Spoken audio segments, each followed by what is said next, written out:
बहुत ही सत्कार के योग मेरे प्रेस वाले साथी सभी, जिन्होंने हमारे आंदोलन की कवरेज पूरी दुनिया तक पहुंचाई। संयुक्त किसान मोर्चा नॉन पॉलिटिकल और किसान मजदूर मोर्चे की तरफ से सभी साथियों का यहाँ पहुँचने पर बहुत बहुत धन्यवाद। आज हमारे बीच में जो हमारे 3 साथी हरियाणा से अनीश खड़कड़ जी, उनकी माता जी, उनके पिताजी, और नवदीप जलवेड़ा जी, उनके फादर साहब जय सिंह जी, और गुरकीरत सापर, उनके पिताजी हमारे बीच में हैं। और हम इनका अपने दोनों मोर्चों की तरफ से धन्यवाद भी करते हैं। और हमारे नौजवान साथी जो जेलों के अंदर बंद हैं, उनके परिवारों का और उनका मनोबल बहुत ऊंचा है। और ये हमारे साथी बातचीत रखेंगे। सो जय सिंह जी जलवेड़ा, अमरजीत जी खड़कड़, अनीश जी के फादर साहब हैं। सो मैं बेनती करूंगा अमरजीत जी से, खड़कड़ जी से, वो अपने विचार रखें।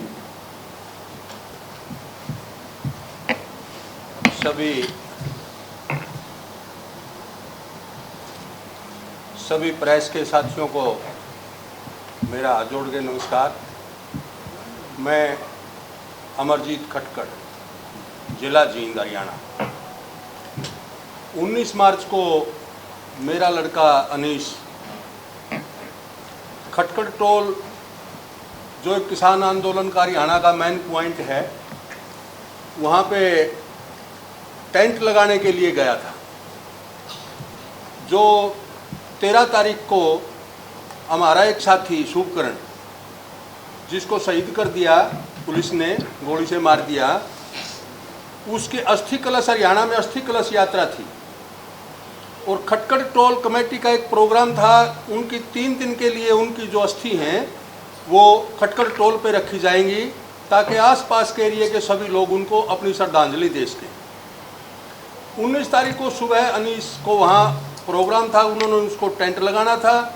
टेंट लगाने के बाद उनको खनौरी बॉर्डर से शहीद शुभकरण की अस्थियों को लेके आना था वहाँ रखने के। वो जैसे ही सुबह 7 बजे के लगभग टाइम था, वो खटकड़ टोल पे जैसे ही वो गए, उनको पुलिस ने 2 गाड़ियाँ थी, एक गाड़ी थी जो वो पुलिस ड्रेस में थे, एक गाड़ी सिविल ड्रेस में थे। उन्होंने उसको धोखे से बोला कि अपने ऊंचाना थाना लगता है हमारा वहाँ, कि ऊंचाना थाना के अंदर नए SHO आए हैं और वो आपसे कोई मीटिंग करना चाहते हैं इस आंदोलन के बारे में, और आपको वहाँ बुलाया है। उनको धोखे से गाड़ी में बिठा लिया और गाड़ी में बैठा के उनको ऊंचाना थाना में नहीं लेके गए, उनको सीधे खनौरी बॉर्डर पड़ता है, वहाँ हरियाणा का आखिरी थाना है गढ़ी थाना, उनको सीधे गढ़ी थाने में लेके गए। और उसके बाद जैसे उस प्रोग्राम के लिए सभी और जितने भी वो संगठन के पदाधिकारी हैं, उन लोगों ने अनीश के पास फ़ोन किया, उनका फ़ोन पिकअप नहीं हो पाया, उठ नहीं पाया। तो उसके बाद उन्होंने बाद में फिर मेरे पास फ़ोन करने शुरू किए कि अनीश के फ़ोन नहीं उठ रहा है, बैल जारी है और उठ नहीं रहा है, क्या कारण है। मैं वहाँ 2 किलोमीटर के आसपास पड़ता है टोल प्लाजा, वहाँ पे गया, वहाँ उसकी गाड़ी खड़ी हुई थी, लेकिन अनीश नहीं था वहाँ। वहाँ पुलिस के साथी थे, 2 सिविल ड्रेस में थे, 2 ASI पद के अधिकारी थे। मैंने उनसे पूछा कि जी अनीश की गाड़ी यहाँ खड़ी है, अनीश के बारे में आप कुछ बताओगे। उन्होंने कहा जी हमें नहीं पता कुछ। मैंने फिर वहाँ जो टोल प्लाजा पे कर्मचारी थे उनसे पता किया, उन्होंने बताया कि जी उसको तो ठीक 7 बजे के आसपास उसको पुलिस उठा के ले गई यहाँ से। कौन ले गया, कहाँ ले गया, उन्होंने पता, भाई हमें पता पुलिस ले गई उठा के। मैं उसके बाद फिर दोबारा उन पुलिस के साथियों के पास गया, मैंने उनसे पूछा कि जी आप कह रहे हो आपको पता नहीं, गाड़ी यहाँ खड़ी है और पुलिस उसको उठा के ले गई है, आप कह रहे हो हमें पता नहीं, आप क्यों नहीं बता रहे। उन्होंने कहा जी हम नहीं बता सकते, आप SHO साहब से फ़ोन करो। उन्हीं से मैंने SHO साहब का फ़ोन लिया। फ़ोन लेने के बाद मैंने SHO साहब को फ़ोन किया। SHO साहब ने बताया कि भाई उनके पास उनके ऊपर कोई केस होगा। मैंने कहा जी उनके ऊपर 3-4 केस हैं, वो किसान आंदोलन के केस हैं और उन सब में वो जमानत पे है, केस चले हुए हैं, ऐसा कोई पेंडिंग केस नहीं है, और होगा तो आपके थाने में होगा, आप देख लो। उन्होंने कहा जी नहीं हमारे पास कोई केस नहीं है और हमें पता भी नहीं है कि उसको कौन उठा के लेगा और क्यों लेगा।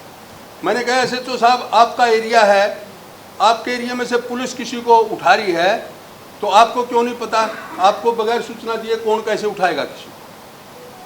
तो उन्होंने कहा जी मैं आध घंटे के अंदर आपको बताता हूँ। आध घंटा भी चला गया, फिर सारे हमारे जो किसान टोल, किसान संगठन के साथी हैं, सभी पदाधिकारी सब वहाँ पहुँच गए। सब ने, उन्होंने भी SHO साहब के पास फ़ोन किया, उन्होंने कुछ नहीं बताया, कोई सूचना नहीं दी हमारे को। उसके बाद SP साहब को फ़ोन कराया, SP साहब ने कहा कि भाई वो तो इसके बीच में, रोड के बीच में टेंट लगा रहा था, इसलिए उसको उठा लिया है। तो उन्होंने पूछा, हमारे के कैप्टन साहब हैं, कैप्टन भूपेंद्र जी, उन्होंने पूछा कि सर फिर है कहाँ वो? उन्होंने कहा भाई अगर टेंट ऐसे लगाओगे तो उठाए जाओगे, और कुछ नहीं बताया, और उन्होंने फ़ोन को डिस्कनेक्ट कर दिया। उसके बाद हम वहाँ SP साहब के ऑफिस में भी गए, DC साहब के पास भी गए, किसी ने कुछ नहीं बताया। फिर हम DSP साहब के पास गए, जो हमारा ऊंचाना लगते हैं DSP साहब, उनके पास गए, उन्होंने भी हमारे को कुछ नहीं बताया, उन्होंने भी गुमराह किया। उसके बाद SHO साहब के पास फिर दोबारा गए, वहाँ कम से कम 1.5-2 घंटा बैठे हम। तो उन्होंने कहा कि जी 5, मेरे को बिल्कुल भी मालूम नहीं है उनको किसने उठाया है, क्यों उठाया है, और 5 बजे तक मैं आपको सूचना दे दूंगा उसको क्यों उठाया और किसने उठाया। तो हमने कहा, जबकि वो SHO साहब हमारा ऊंचाना थाना की गाड़ी, ऊंचाना थाना के कर्मचारी उसको उठाने में साथ में थे, फिर भी उन्होंने 5 बजे तक कुछ नहीं बताया। 4:45 बजे हमारे खटखड़ टूल पे सूचना दी CID वालों ने कि उसको गढ़ी थाना की पुलिस उठा के ले गई है, वो गढ़ी थाना में है। हम तुरंत वहाँ पहुँचे तो उन्होंने बताया कि हमने तो उसको जींद जेल में छोड़े है। क्यों छोड़े? उन्होंने क्या कसूर किया जी?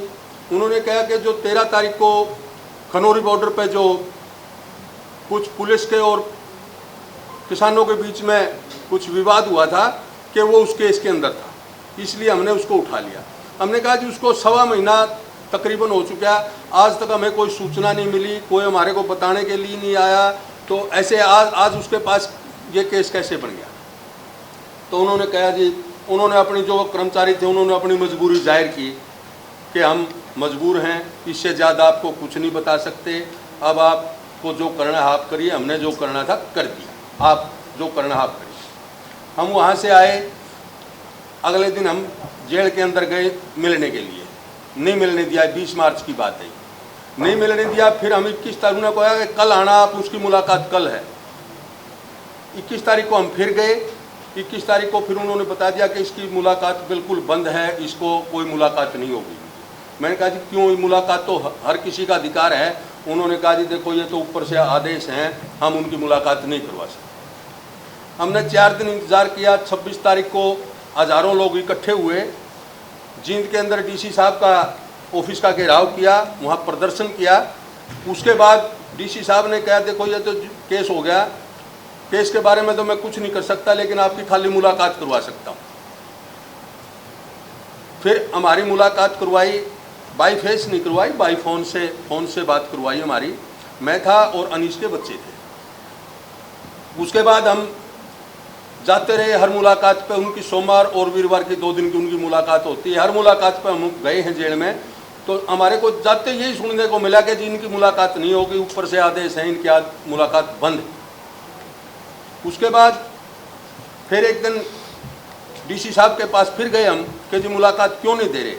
तो DC साहब ने कहा कि भाई देखो मैं कलरक तो हूँ नहीं जो आपकी मुलाकात करवाऊँ, मैं तो एक DC हूँ, डिस्ट्रिक्ट का मालिक हूँ। हमने कहा सर हम इसीलिए आपके पास आए हैं कि आप DC हो, डिस्ट्रिक्ट के मालिक हो, आपके पास नहीं आए तो आप बताओ हम किसके पास जावा? हम गए जेल में, सुप्रीडेंट से मिलने के लिए बोला कि सुप्रीडेंट साहब से हमारी मुलाकात करा दो। सुप्रीडेंट साहब ने मिलने से मना कर दिया कि मैं नहीं मिलूँगा किसी से। तो मैंने फिर DC साहब से कहा जी आप बताओ हम जाएँ कहाँ? फिर उन्होंने फ़ोन किया, उस दिन फिर मुलाकात हुई। बस ये मुलाकात करवाई है हमारी उस दिन के बाद। बाकी कंटिन्यू हम जा रहे हैं। वो 35 दिन तक वो अनशन पे रहा। जिस दिन वो 19 तारीख को जेल के अंदर गया था, उसी दिन से वो आमरण अनशन पे था। और ये 22 अप्रैल तक, 22 अप्रैल को खटखड़ टोल प्लाजा के ऊपर गांव खटखड़ के अंदर बहुत बड़ी महापंचायत हुई, जिसमें हमारे दोनों फोरमों के किसान नेता थे। उस दिन फैसला लिया, सांकेतिक तौर पे हमने रोड को जाम किया। वहाँ रोड को जाम करने के बाद फिर जो पुलिस अधिकारी आए और उनके सामने जब बात हुई तो उनके सामने ये बात रखी गई कि मुलाकात भी नहीं करे। इतना ऐसा कौन सा बड़ा गुनाह किया है उसने? एक मजदूर किसान की उनके हक के लिए आवाज़ तो उठाई है और तो कोई गुनाह नहीं किया उसने, ना को उसने अपने लिए कुछ किया है। वो तो एक किसान मजदूर के लिए लड़ाई लड़ता है, उसकी आवाज़ उठाता है। इससे ज़्यादा उसका कोई पर्सनल तो उसका कोई रिस्क है नहीं इसके अंदर, पर्सनल तो कोई लाभ नहीं उसका इसमें। जब इतनी सी बात हुई तो फिर उसके बाद जो हमारे पुलिस अधिकारी थे उन्होंने कहा कि हम इनको, जो आपके आगू लीडर हैं, जितने नेता हैं आपके, इनसे हम अनीस की मुलाकात करवा देते हैं। वो फिर हमारे 4 आदमियों का प्रतिनिधिमंडल गया जेल के अंदर, वहाँ उनसे मुलाकात की। उसके बाद उन्होंने, उनके कहने से उन्होंने अपने अनशन को ख़त्म कर दिया। 22 तारीख से अनशन खोल रखा उन्होंने। अब उसकी अनशन के बाद वो क्या खा रहा है, क्या पी रहा है, 35 दिन अनशन पर रहने के बाद तो आदमी की हालत ख़राब हो जाती है। उसका खाने का मैनुअल भी अलग होता है। लेकिन उस दिन से भी हमारे को, हम कंटिन्यू जा रहे हैं जेल के अंदर, मिलने नहीं दिया जा रहा उससे। ये नहीं पता हमने उसकी सेहत कैसी है, उसका कोई मेडिकल परीक्षण नहीं करवाया गया, कहीं उसको अच्छे मेडिकल में नहीं लेके गए। खाली वो जेल के ही जो डॉक्टर हैं उन्होंने उनको क्या दिया है ना दिया है, अब वो ठीक है या उसकी सेहत खराब है, वो किस पोजीशन में है, किस स्थिति में है, हमारे को कोई पता नहीं है। ना कोई फ़ोन से बात होने दे रही है हमारी प्रशासन, ना हमसे मिलने दे रही उस दिन से कंटिन्यू। जय सिंह जी। जय सिंह। मैं जय सिंह जलवेड़ा, नवदीप का फादर और ये गुरकीर्त के डैडी सापर से। हम तो ये देखा है कि जो इन बच्चों गल इस सरकार ने दुर्व्यवहार कराया और क्यों कराया और ऐसा क्या कर दिया था इन लड़कियों ने भी, कोई डंडा, कोई सोटी या कोई पत्थर दिखावा सरकार ऐसी कोई वीडियो मानू भी हाँ इन्होंने भी ये चीज़ां करियाँ, इस करके मन नए धारावां इन बच्चों के ऊपर लाइया। उन बच्चों का कोई दोष नहीं है और ना ही उनने कभी कोई पहला कोई गलत काम कराया और ना ही गुरकीर्त के हाथ के अंदर कोई डंडा या कोई पत्थर हो। सरकार उस चीज़ की वीडियो दिखावा और सरकार साबित करा भी इन बच्चे ने यो कसूर कराया, इस करके इन्होंने मन जेल के अंदर गिरा है। बेकसूर, तीनों के तीन नौजवान बेकसूर हैं और हम फॉर्म, दोनों फॉर्मां नॉन पॉलिटिकल और किसान मजदूर मोर्चा हम कहना चाहें अपनी तरफ से भी जो भी फैसला ये फॉर्मा लेंगी हम उसी फैसले की गैला। अगर सरकार यो चाह भी हम लग लग इनके पास जाएगा, किसी को कह दें जमानत करा लो अपनी, हम थानू छोड़ देंगे, ऐसा कोई मैटर नहीं है। हम जो भी किसान यूनियन फैसला लेंगी, चाहे वह जितने मर्जी दिन अपने रेल ट्रैक पर बैठना पड़ा, चाहे कोई और फैसला लें, आप किसान यूनियन के बिल्कुल साथ हैं और जो भी फैसला किसान लेगी हम उस गल डट का खड़ेंगे, तीनों के तीन परिवार। हाँ जी, कोई साथी सवाल कोई इस मैटर पर करना चाहा?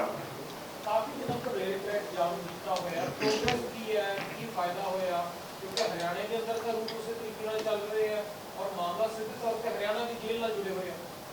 देखिए, मसला जो है वो बीजेपी सरकार के साथ है और जो हमारा मोर्चा है वो शंभू बॉर्डर पर लगा हुआ है। दोनों फोरमों की सहमति हुई थी भी रेल ट्रैक रोकेंगे। पहले सरकार को कॉल दी थी 9 तारीख की, लेकिन पंजाब सरकार और हरियाणा सरकार के साथ बात हुई थी कि आप हमें 17 तारीख तक का समय दीजिए, हम कोई भी किसी तरह की जमानत या कुछ भी नहीं, बिना शर्त रिहाई करेंगे, समय लगेगा।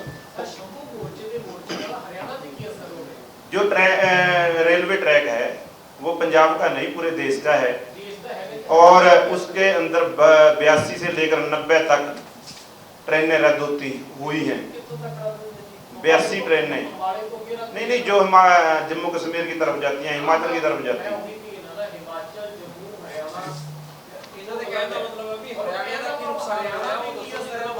हरियाणा का आंदोलन हरियाणा का नहीं है, आंदोलन देश का है। जहां मोर्चा चलेगा आंदोलन भी वहीं चलेगा। जिला भी बीजेपी सरकार है, देश की सरकार है। किसी भी जेल के और कानून के अधिकार के ऊपर हमारे साथियों को 2 मिनट सुन लें, जो उनके ऊपर धारा लगाई गई वो कानून के मुताबिक नहीं है, वो सरकारी प्रेशर के राजनीतिक तौर पर है, वो राजनीति कहती हैं, ना कि उन्होंने कोई गुनाह किया है। 700 मीटर दूर खड़े नौजवान क्या पत्थर मारकर किसी के ऊपर 307 लग सकती है?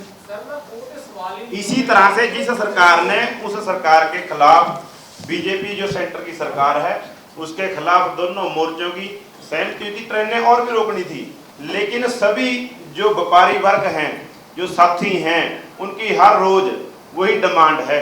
लेकिन जो मोर्चों ने फैसला लिया, अगर वो मोर्चे फैसला हरियाणा में भी लेंगे तो हरियाणा में भी आपको वो रेलें, वो ट्रैक रोकेंगे।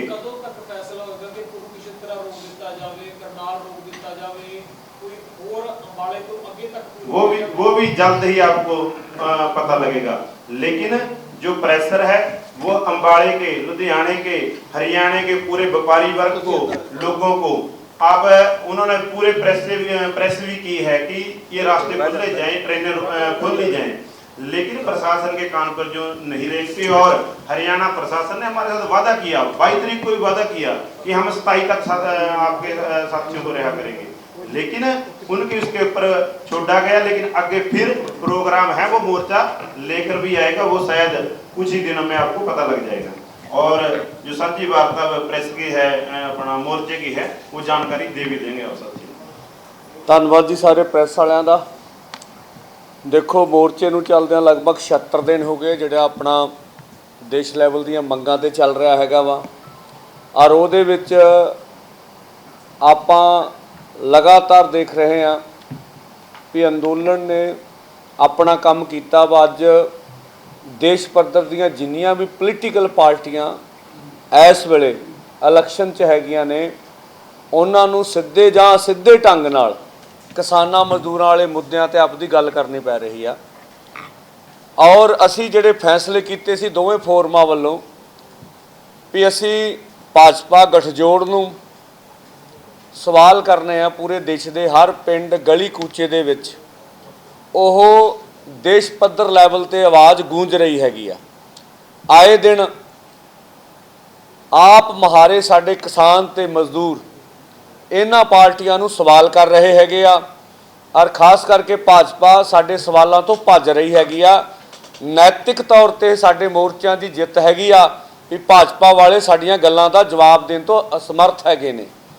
ਦੂਸਰਾ ਸੀਗਾ ਜਿਹੜਾ ਦੋਵਾਂ ਫੋਰਮਾਂ ਨੇ ਵੱਡਾ ਫੈਸਲਾ ਕੀਤਾ ਕਿ ਅਸੀਂ 22 ਮਈ ਨੂੰ ਜਿਹੜੇ 100 ਦਿਨ ਪੂਰੇ ਹੋ ਰਹੇ ਆ ਮੋਰਚੇ ਦੇ, ਉਹਦੇ ਵਿੱਚ ਸਾਰਿਆਂ ਮੋਰਚਿਆਂ ਤੇ ਕੱਲਾ ਸ਼ੰਭੂ ਹੀ ਨਹੀਂ, ਖਨੌਰੀ ਨਹੀਂ, ਡੱਬ ਵਾਲੀ ਤੇ ਰਤਨਪੁਰਾ ਰਾਜਸਥਾਨ ਦੇ ਵਿੱਚ ਇਹ 4 ਮੋਰਚੇ ਚੱਲ ਰਹੇ। ਇਹਨਾਂ ਤੇ ਲਗਭਗ ਲੱਖਾਂ ਤੇ ਇਕੱਠ ਕਰਾਂਗੇ। ਔਰ ਸਰਕਾਰ ਜਿਹੜੀ ਮੋਦੀ ਸਰਕਾਰ ਆ ਉਹਨੂੰ ਵਿਵਸ਼ ਕਰਾਂਗੇ ਵੀ ਉਹ ਕਿਸਾਨਾਂ ਦੀਆਂ ਮੰਗਾਂ ਮੰਨਣ ਵਾਲੇ ਪਾਸੇ ਵਧੇ, ਔਰ ਜਿਹੜੇ ਕਿਸਾਨਾਂ ਨੂੰ ਰਿਹਾਈ ਦਾ ਸਵਾਲ ਹੈ ਇਹਨੂੰ ਵੀ ਹੱਲ ਕਰੀਏ। ਕਿਉਂਕਿ ਜਿਹੜੀ ਮਾਡਰਨ ਡੈਮੋਕ੍ਰੇਸੀ ਆ ਉਹ ਸਿਰਾਂ ਦੀ ਗਿਣਤੀ ਨੂੰ ਬਹੁਤ ਮਹੱਤਵ ਦਿੰਦੀ ਆ। ਔਰ ਅਸੀਂ ਆਪਣੀ ਤਾਕਤ ਦਾ ਮੁਜ਼ਾਹਰਾ ਕਰਾਂਗੇ 22 ਵਾਲੇ ਆਪਣੇ ਐਕਸ਼ਨ ਦੇ ਵਿੱਚ, ਉਹ ਵੱਡਾ ਹੋਊਗਾ। ਔਰ ਤੁਸੀਂ ਦੇਖੋਗੇ ਸਮੇਂ ਦੇ ਹਾਕਮਾਂ ਨੂੰ ਅਸੀਂ ਉਹਨਾਂ ਦੀ ਬੋਲੀ ਬਦਲਣ ਦੇ ਵਿੱਚ, ਉਹਨਾਂ ਦੀ ਬੋਲੀ ਵਿੱਚ ਵੀ ਫਰਕ ਰਹਿ ਰਿਹਾ। ਜਿਹੜੀ RSS ਸਿੱਧਾ ਅਟੈਕ ਕਰਦੀ ਸੀ ਇਲੈਕਸ਼ਨ ਚੱਲਣ ਤੋਂ ਪਹਿਲਾਂ, ਹੁਣ ਉਹ ਬੋਲਣ ਤੋਂ ਵੀ ਕਤਰਾ ਰਹੇ। ਯਾਰ ਸਿੱਧੇ ਰੂਪ ਵਿੱਚ ਕੇਂਦਰ ਸਰਕਾਰ ਵੀ ਸਿੱਧਾ ਨਿਸ਼ਾਨੇ ਤੇ ਹੁਣ ਕਿਸਾਨ ਆਗੂ ਨਹੀਂ ਹੈ। ਸ਼ਾਇਦ ਉਹਨਾਂ ਨੂੰ ਸਿਆਸੀ ਸੇਕ ਲੱਗੇ ਨੇ ਕਿਸਾਨਾਂ ਤੇ, ਜੋ ਕੁਝ ਉਹਨਾਂ ਨੇ ਪਿੱਛੇ ਕਰ ਲਿਆ।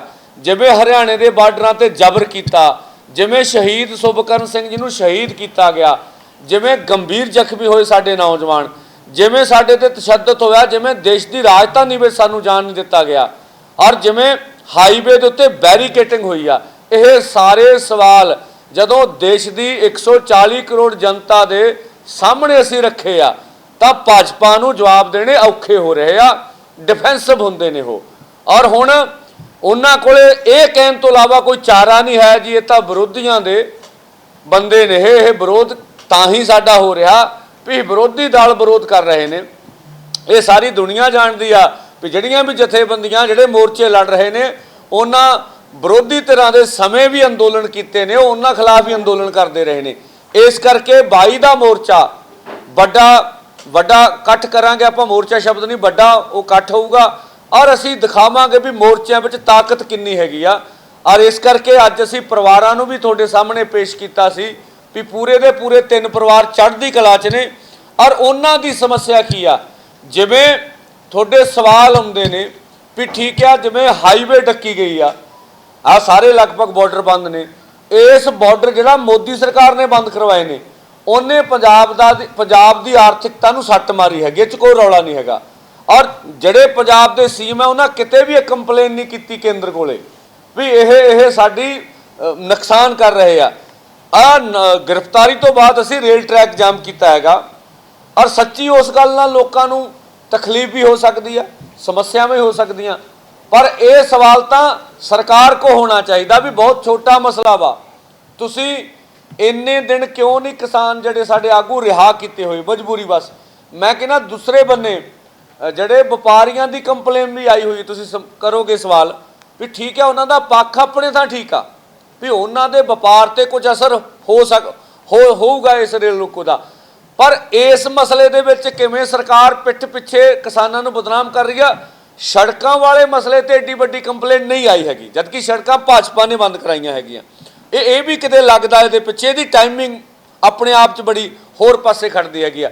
ਅਸੀਂ 1 ਮਿੰਟ ਵੀ ਰੇਲ ਟਰੈਕ ਜਾਮ ਕਰਨ ਨੂੰ ਰਾਜੀ ਨਹੀਂ ਹੈਗੇ। ਅੱਜ ਸਰਕਾਰ ਮੰਨ ਲੈ, ਅੱਜ ਤਾਂ ਸੜਕ ਤੇ ਬਹਿਣ ਨੂੰ ਵੀ ਰਾਜੀ ਨਹੀਂ ਹੈਗੀ।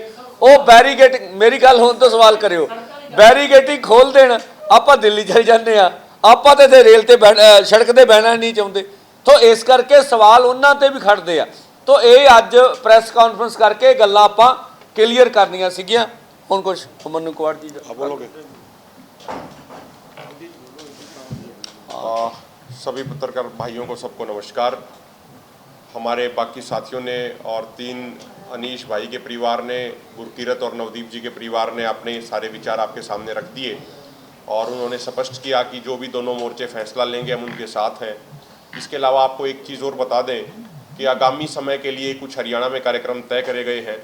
7 मई से हमारी हरियाणा में 3 यात्राएं शुरू हो रही हैं जो हरियाणा के हज़ारों गांवों में अगले 12 दिनों तक जाएंगी और लोगों को ये सारी स्थिति के बारे में जो हमारे पिछले 10 साल में जो इस सरकार का रिपोर्ट कार्ड है किसानों के मुद्दे पे, जितनी बार इन्होंने लाठीचार्ज किया है, जितनी बार इन्होंने गोलियां चलाई हैं, जितनी बार इन्होंने लोगों के ऊपर जुल्म किए हैं, जितनी बार बेरोजगारों के ऊपर लाठियां मारी हैं, सरपंचों के ऊपर लाठियां मारी हैं, वो इस सरकार का सारा रिपोर्ट कार्ड लेके और वर्तमान इस आंदोलन के दौरान अंतर्राष्ट्रीय स्तर पर बैन गैसों का इस्तेमाल किसानों के ऊपर किया गया, इंजेक्टर मोर्टार जैसे खतरनाक हथियारों का इस्तेमाल जो किया गया, उन सभी चीज़ों के बारे में लोगों को जो और भी ज़्यादा सारी चीज़ें जो हमारे मुद्दे हैं उनको अवगत कराएंगे। और 19 मई को कैथल में एक बहुत बड़ी रैली किसानों की आयोजित करी जाएगी हरियाणा के कैथल जिले में, जिसमें पूरे प्रदेश भर से हज़ारों की संख्या में किसान पहुंचेंगे। और 22 मई को हमारे मोर्चे के जो 100 दिन पूरे हो रहे हैं, 100 दिन पूरा होने के उस पर पंजाब से, हरियाणा से, उत्तर प्रदेश से, गुजरात से, महाराष्ट्र से, तमाम राज्यों से, पूरे भारत से, केरल, कर्नाटक, तमिलनाडु से, जम्मू कश्मीर से बड़ी संख्या में किसानों के जत्थे हैं वो शंभू, खनौरी, डबवाड़ी और रतनपुरा बॉर्डर पे पहुंचेंगे और इस आंदोलन को और भी ज़्यादा ताकत, और भी ज़्यादा मजबूती देने का काम करेंगे। जहाँ तक बात है जो दोनों मोर्चों ने कार्यक्रम दिया था सवाल जवाब करने का, शायद पंजाब और हरियाणा का ऐसा कोई जिला नहीं है जहां पे भाजपा या उनकी सहयोगी पार्टियों से सवाल नहीं पूछे जा रहे, और जब वो सवालों का जवाब भी देने से भागते हैं क्योंकि ऐसा लगता है कि सत्ता में बैठे लोगों का शायद लोकतंत्र में कोई विश्वास नहीं है, तो उसके बाद किसान मजबूरी वश काले झंडे दिखा के उनका विरोध करते हैं। आपने कुछ दिन पहले देखा भी होगा, किसानों ने करनाल में हरियाणा के पूर्व सीएम मनोहर लाल खट्टर का भी जोरदार विरोध किया। और एक जो नई चीज निकल के आ रही है, जो किसान सिर्फ सवाल पूछना चाह रहे हैं, जो शांतिपूर्ण तरीके से विरोध कर रहे हैं, पिछले 8-10 दिनों से हरियाणा में सरकार उनके ऊपर एफआईआर दर्ज कर रही है लगातार किसानों के ऊपर। लेकिन ये दोनों मोर्चों ने भी स्पष्ट कर दिया, किसानों ने भी स्पष्ट कर दिया, वो चाहे कितनी भी एफआईआर कर ले, जो एक लोकतंत्र की प्रोसेस है सवाल पूछना, वो सवाल पूछना उनसे भाजपा और उनकी सहयोगी पार्टियों के नेताओं से जारी रहेगा। और लोगों द्वारा ये भी सवाल पूछे जा रहे हैं, उनका विरोध प्रदर्शन किया जा रहा है इस मुद्दे पे कि हमारे 3 साथी हैं वो आखिर आपने गिरफ्तार करके जेल में क्यों डाले गए हैं। और जो भी प्रोग्राम 22 तारीख को हमारी जो बड़ी इकट्ठ होने जा रहे हैं तमाम मोर्चों पे, वहाँ पे आगे की रणनीति की भी घोषणा करी जाएगी। सारे प्रेस वाले वीरों को सब तो पहला फतेह बुलाऊंगा। वाहिगुरू जी का खालसा, वाहिगुरू जी की फतेह। मैं सारे जिन्ने भी वीर साढ़े इत्थे पंजाब, हरियाणा, होर स्टेटां ਇਹ ਪ੍ਰੈਸ ਕਾਨਫਰੰਸ ਨੂੰ ਦੇਖਣਗੇ ਉਹਨਾਂ ਨੂੰ ਨੌਜਵਾਨਾਂ ਨੂੰ ਅਪੀਲ ਕਰੂੰਗਾ, ਕਿਉਂਕਿ ਜਿਹੜੀ ਇਹ ਲੜਾਈ ਹੈ 22 ਤਰੀਕ ਨੂੰ ਇਹਨੂੰ 100 ਦਿਨ ਹੋ ਜਾਣਾ ਜਿਹੜੀ ਸਰਕਾਰ ਨਾਲ ਚੱਲੀ ਹੋਈ ਹੈ। ਉਦੋਂ ਆਪਾਂ ਵੱਧ ਤੋਂ ਵੱਧ ਦੁਆਰੇ ਇਕੱਠ ਕਰੀਏ, ਨੌਜਵਾਨ ਵੱਧ ਤੋਂ ਵੱਧ ਬਣਨ, ਕਿਉਂਕਿ 76 ਦਿਨ ਹੋ ਚੁੱਕੇ ਮੋਰਚਾ ਚੱਲਦੇ ਨੂੰ, 16 ਦਿਨ ਹੋ ਗਏ ਰੇਲਵੇ ਟਰੈਕ ਤੇ ਬੈਠਿਆਂ ਨੂੰ, ਪਰ ਸਰਕਾਰ ਦੇ ਕੰਨ ਤੇ ਹੁਣ ਤੋਂ ਜੋ ਨਹੀਂ ਰਿੰਗੀ, ਕਿਉਂਕਿ ਜਿਹੜੇ ਸਾਡੇ 3 ਨੌਜਵਾਨ ਉਹਨਾਂ ਨੇ ਬਿਲਕੁਲ ਬੇਗੁਨਾਹ ਅਰੈਸਟ ਕਰੇ ਹੋਏ, ਜੇਲ੍ਹਾਂ 'ਚ ਡੱਕੇ ਹੋਏ ਆ। ਇਹ ਮੰਨ ਕੇ ਚੱਲੋ ਵੀ ਤੁਹਾਡੀ ਆਵਾਜ਼ ਬੰਦ ਕਰਨ ਦੀ ਗੱਲ ਹੈ ਨੌਜਵਾਨੋ। ਉਹਦੇ ਕਰਕੇ ਮੈਂ ਸਾਰਿਆਂ ਨੂੰ ਬੇਨਤੀ ਕਰੂੰਗਾ, ਜਿਹੜਾ 22 ਤਰੀਕ ਦਾ ਆਪਣਾ ਦੋਨੇ ਫੋਰਮਾਂ ਵੱਲੋਂ ਇਕੱਠ ਰੱਖੇ ਗਏ ਹੈ, ਸ਼ੰਭੂ, ਖਨੌਰੀ, ਡੱਬ ਵਾਲੀ, ਰਤਨਪੁਰਾ, ਵੱਧ ਤੋਂ ਵੱਧ ਉਹਨਾਂ ਇਕੱਠਾਂ 'ਚ ਪਹੁੰਚੋ ਤਾਂ ਕਿ ਸਰਕਾਰ ਦੀਆਂ ਅੱਖਾਂ ਖੁੱਲ੍ਹ ਜਾਣ ਵੀ ਲੋਕ ਕੰਮਾਂ ਕਰਨ ਤੋਂ ਵਿਹਲੇ ਹੋ ਕੇ ਦੁਬਾਰੇ ਆ ਗਏ ਤਾਂ ਉਹਨਾਂ ਨੂੰ ਮਜਬੂਰ ਕਰ ਦਈਏ ਜਿਹੜੀਆਂ ਸਾਡੀਆਂ ਮੰਗਾਂ ਨੇ ਉਹ ਮੰਨਣ ਨੂੰ। ਵਾਹਿਗੁਰੂ जी का खालसा, वाहिगुरू जी की। बोल दो आप बंगू साहब, इधर आ जाओ, आप इस कुर्सी पर आ जाओ। ਪੱਤਰਕਾਰ ਦੋਸਤੋ, ਮੈਂ ਤੁਹਾਨੂੰ ਇਹ ਦੱਸਣਾ ਚਾਹੁੰਦਾ ਵੀ ਜਿਹੜੇ ਆ ਸਾਡੇ ਜਦੋਂ ਵੀ ਕਿਤੇ ਸਾਡੇ ਕਿਸਾਨ ਸਵਾਲ ਕਰਦੇ ਨੇ ਸਿਆਸੀ ਪਾਰਟੀਆਂ ਜਾਂਦੀਆਂ, ਜ਼ਰੂਰੀ ਨਹੀਂ ਵੀ ਭਾਜਪਾ ਨੂੰ ਮੁੜੇ ਆ, ਭਾਜਪਾ ਤਾਂ ਭੱਜੀ ਰਹੀ ਆ, ਕਿਤੇ ਵੀ ਨਹੀਂ ਖੜ ਰਹੀ। ਔਰ ਦੂਜਾ ਜੋ ਮੌਜੂਦਾ ਸਰਕਾਰ ਹੈਗੀ ਆ ਪੰਜਾਬ ਦੀ, ਉਹਨੂੰ ਵੀ ਵੱਡੇ ਸਵਾਲ ਹੋ ਰਹੇ ਨੇ, ਉਹਨਾਂ ਕੋਲ ਵੀ ਜਵਾਬ ਨਹੀਂ। ਜਿਹੜੇ ਸਾਡੇ 12 ਸਵਾਲ ਸੀ ਉਹਦੇ ਵਿੱਚ ਅੱਜ ਅਸੀਂ ਪ੍ਰੈਸ ਰਾਹੀਂ ਪੂਰੇ ਭਾਰਤ ਦੇ ਵਿੱਚ ਤੁਹਾਡੇ ਮਾਧਿਅਮ ਰਾਹੀਂ ਦੱਸਣਾ ਚਾਹੁੰਦੇ ਹਾਂ। ਹੁਣ ਸਾਡਾ 13ਵਾਂ ਸਵਾਲ ਅੱਜ ਤੋਂ ਚਾਲੂ ਹੋ ਜਾਊਗਾ, ਕਿਉਂਕਿ ਸਵਾਲ ਸਾਡੇ ਪਹਿਲਾਂ ਵੀ ਪੁੱਛ ਰਹੇ ਨੇ ਕਿਸਾਨ ਆਗੂ, ਕਿਉਂਕਿ ਜਿਹੜੇ 3 ਸਾਡੇ ਨੌਜਵਾਨ ਨੇ ਜਿਨ੍ਹਾਂ ਦੇ ਪਰਿਵਾਰ ਅੱਜ ਤੁਹਾਡੇ ਮਿਲਾਏ ਨੇ, ਪੂਰੀ ਸੰਗਤ ਨੂੰ ਦਿਖਾਇਆ, ਸੋ ਧੱਕੇ ਤੇ ਰੱਖੇ ਹੋਏ ਆ, ਕੋਈ ਪਰਚਾ ਨਹੀਂ ਹੈਗਾ, ਉਹਨਾਂ ਨੂੰ ਜ਼ਬਰਦਸਤੀ ਜੇਲ੍ਹਾਂ 'ਚ ਡੱਕਿਆ ਗਿਆ। ਉਹਦਾ 13ਵਾਂ ਸਵਾਲ ਵੀ ਉਹਦੇ ਵਿੱਚ 12 ਸਵਾਲਾਂ ਦੇ ਵਿੱਚ ਐਡ ਹੋ ਜਾਊਗਾ। ਅੱਜ ਹਰ ਜਗ੍ਹਾ ਪੂਰੇ ਭਾਰਤ ਦੇ ਵਿੱਚ 13ਵਾਂ ਸਵਾਲ ਵੀ ਸਾਡੇ ਕਿਸਾਨ ਪੁੱਛਣਗੇ ਇਹਨੂੰ ਭਾਜਪਾ ਵਾਲਿਆਂ ਨੂੰ, ਕਿਉਂਕਿ ਇਹਨਾਂ ਦਾ ਚਿਹਰਾ ਬਿਲਕੁਲ ਨੰਗਾ ਹੋਣਾ ਚਾਹੀਦਾ, ਕਿਉਂਕਿ ਬਿਨਾਂ ਕਿਸੇ ਵੀ ਪਰਚੇ ਤੋਂ ਬਿਨਾਂ ਵਾਅਦਾ ਕਰਕੇ ਵੀ ਸਾਡੇ ਨਾਲ ਹਫ਼ਤੇ ਦਾ ਟਾਈਮ ਲਿਆ ਤਾਂ ਭਾਜਪਾ ਸਰਕਾਰ ਨੇ ਫਿਰ ਨਹੀਂ ਛੱਡੇ। ਸੋ ਤੁਸੀਂ ਸਾਡੇ ਨਿੱਕੇ ਸੱਦੇ ਤੋਂ ਆਏ ਆ, ਤੁਹਾਡਾ ਬਹੁਤ ਬਹੁਤ ਧੰਨਵਾਦ। ਜੇ ਕੋਈ ਤੁਹਾਡਾ ਸਵਾਲ ਹੋਇਆ, ਆਗੂ ਬੈਠੇ ਨੇ, ਸਵਾਲ ਦੇ ਸਕਦੇ। ਪ੍ਰਦੇਸ਼ ਸਾਹਿਬ, ਤੁਸੀਂ ਹਮੇਸ਼ਾ ਕਿਸਾਨ ਆਗੂ ਵੋਟ ਦੀ ਚੋਣ ਦੀ ਗੱਲ ਕਰਦੇ ਰਹੇ ਆ, ਕੀ ਤੁਸੀਂ ਸਿਰਫ ਸਵਾਲ ਪੁੱਛੋਗੇ ਜਾਂ ਉਚੇਚੇ ਤੌਰ ਤੇ ਇਹ ਵੀ ਅਪੀਲ ਕਰੋਗੇ ਕਿ ਵੋਟ ਦੇ ਤੌਰ ਤੇ ਵੀ ਲੋਕ ਜਵਾਬ ਦੇਣ? ਦੇਖੋ, ਜਦੋਂ ਮੁੱਦਿਆਂ ਦੀ ਰਾਜਨੀਤੀ ਦੇਸ਼ 'ਚ ਕਦੇ ਚੱਲੇ ਤਾਂ ਇਹਦੇ ਨਾਲੋਂ ਵਧੀਆ ਕੋਈ ਵੀ ਗੱਲ ਨਹੀਂ ਹੁੰਦੀ। ਵੋਟ ਕਿਹਨੂੰ ਪਾਉਣੀ ਹੈ, ਕਿਹਨੂੰ ਨਹੀਂ ਪਾਉਣੀ, ਇਹ ਤਾਂ ਲੋਕਾਂ ਦਾ ਡਿਸੀਜਨ ਹੈ। ਅਸੀਂ ਕਹਿੰਦੇ ਆ ਵੋਟ ਪਾਉਣ ਲੱਗਿਆ ਦੇਖਿਓ, ਯਾਦ ਰੱਖਿਓ ਵੀ ਸ਼ਹੀਦ ਸੁਭਕਰਨ ਸਿੰਘ ਜੀ ਨੂੰ ਕਿੰਨੇ ਗੋਲੀ ਮਾਰੀ। ਵੋਟ ਪਾਉਣ ਲੱਗਿਆ ਇਹ ਯਾਦ ਰੱਖਿਓ ਵੀ ਸਾਨੂੰ MSP ਲੀਗਲ ਗਰੰਟੀ ਕਾਨੂੰਨ ਤੇ ਚਿੱਠੀ ਲਿਖ ਕੇ ਕਿੰਨਾਂ ਨੇ ਭੇਜੀ ਸੀ, ਅੱਜ ਤੱਕ ਕਿਉਂ ਨਹੀਂ ਬਣਾ ਕੇ ਦਿੱਤਾ। ਵੋਟ ਪਾਉਣ ਲੱਗਿਆ ਇਹ ਯਾਦ ਰੱਖਿਓ ਵੀ ਲਖੀਮਪੁਰ ਖੀਰੀ ਦੇ ਕਾਤਲ ਕੌਣ ਨੇ ਔਰ ਉਹਨਾਂ ਕਾਤਲਾਂ ਨੂੰ ਟਿਕਟਾਂ ਕਿੰਨਾਂ ਨੇ ਦਿੱਤੀਆਂ ਹੈਗੀਆਂ ਨੇ, ਇਹ ਗੱਲ ਚੇਤੇ ਰੱਖਿਓ। ਤਾਂ ਇਸ ਤਰੀਕੇ ਨਾਲ ਅਸੀਂ ਤਾਂ ਆਪਦੀਆਂ ਪੂਰੇ ਦੇ ਪੂਰੇ ਸਵਾਲ ਅਸਲ ਵਿੱਚ ਮੰਗਾਂ ਨੇ, ਲੋਕਾਂ ਨੂੰ ਯਾਦ ਕਰਾ ਰਹੇ। ਜੇ ਮੁੱਦਿਆਂ ਨਾਲ ਜੁੜ ਕੇ ਭਾਰਤ 'ਚ ਲੋਕ ਵੋਟ ਪਾਉਣ ਦਾ ਟ੍ਰੈਂਡ ਚਲਾਉਣ ਤਾਂ ਦੇਸ਼ ਦੇ ਹਾਕਮ ਕਦੀ ਵੀ ਪੁੱਠੇ ਫੈਸਲੇ ਨਹੀਂ ਕਰਨਗੇ, ਸਹੀ ਗੱਲ ਕਰਨਗੇ। ਪਰ ਬਦਕਿਸਮਤੀ ਇਸ ਮੁਲਕ ਦੀ ਵੀ ਜਦੋਂ ਇਲੈਕਸ਼ਨਾਂ ਹੁੰਦੀਆਂ, ਇੱਥੇ ਇਲੈਕਸ਼ਨਾਂ ਬਾਹੂਬਲ ਨਾਲ, ਧਨ ਬਲ ਨਾਲ, ਪ੍ਰਲੋਭਨ ਨਾਲ ਜਿੱਤੀਆਂ ਜਾਂਦੀਆਂ ਨੇ। ਸਾਡੀ ਕੋਸ਼ਿਸ਼ ਹੈਗੀ ਵੀ ਲੋਕਾਂ ਦੀ ਚੇਤਨਾ ਤੇ ਸਮਝ ਵਿਕਸਿਤ ਹੋਵੇ ਔਰ ਉਹ ਸੁਧਾਰ ਨਾਲ ਆਪਣੀ ਗੱਲ ਕਰਨ। ਹਾਂ, ਜਿਨ੍ਹਾਂ ਨੇ ਜ਼ੁਲਮ ਕੀਤਾ ਵਾ ਉਹਨਾਂ ਦਾ ਪੱਖ ਅਸੀਂ ਉਜਾਗਰ ਕਰਨਾ, ਫੈਸਲੇ ਤਾਂ ਲੋਕਾਂ ਨੇ ਕਰਨੇ ਹੈਗੇ। ਬੰਗਾਲ 'ਚ ਇਲੈਕਸ਼ਨ ਹੁੰਦੇ ਆ, ਕਿਸਾਨ ਜਿਹੜਾ ਬੰਗਾਲ ਜਾ ਕੇ ਪ੍ਰੋਟੈਸਟ ਕਰਦੀਆਂ ਨੇ, BJP ਦੇ ਖਿਲਾਫ ਪ੍ਰੋਟੈਸਟ ਕਰਦੀਆਂ ਨੇ।